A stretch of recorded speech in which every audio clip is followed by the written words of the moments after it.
Frida Miraculous, welcome to Blue Notes. So Frida, you're here today to talk about the United Nations Women's Empowerment Principles. You're one of the leadership group members of the principles, and we're there from the very beginning. Why don't you open up by telling us a little bit about the WEPs? Sure. Thank you, Tammy. Thanks for the opportunity to be with Blue Notes this morning.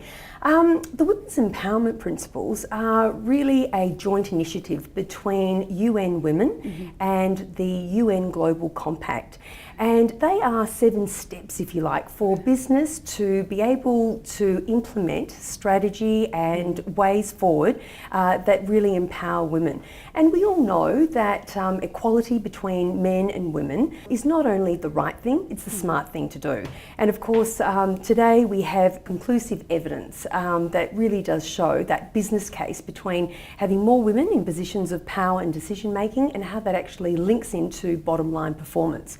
So the Women's Empowerment Principles, if you like, are a holistic approach where it considers everything from the boardroom to supply chain management initiatives to the workplace to the community, and how we actually engage with women in a way that is deliberate, through deliberate actions and intentional policies. Because while companies can often have the best of interests for all of their workplace, quite often we find that women can get left behind, and certainly that's a concern for all of us. You know, you touched on a point there about companies have the best interests, and you know, in Australia we do have some really great world-leading policies for both women and men, and that you would think would promote more gender equality in private sector.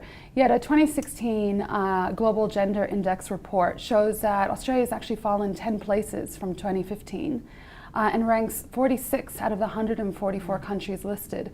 I mean, we're the founders of the Male Champions of Change. Right. We've welcomed things like the 30% Club. I think we're quite progressive here, but we're going backwards. What do you think is happening? And yeah, it certainly doesn't show in the statistics. Look, I think there's a whole range of reasons, and something that was very interesting that came out of our pilot here in Australia with seven leading companies that participated in the GAP pilot was that we actually don't. We don't engage in particular practices. We're very good at having policies that are preventative or that are protective, but we don't really look at different ways of empowering women in the workplace, and specifically looking at how we actually can empower women entrepreneurs into corporate supply chains. So for those areas, I think we probably need strategies that are working in tandem. So yes, it's really good to have the discrimination and the harassment policies in place, but we need to be better at finding ways to actually advance career opportunities for women in the workplace. Well, fantastic. Well, good luck at the launch in the UN. And thank you so much, Frida, for your time today and for sharing us the success of the GAPS analysis tool. It's been a great pleasure, Tammy. Thank you for having me.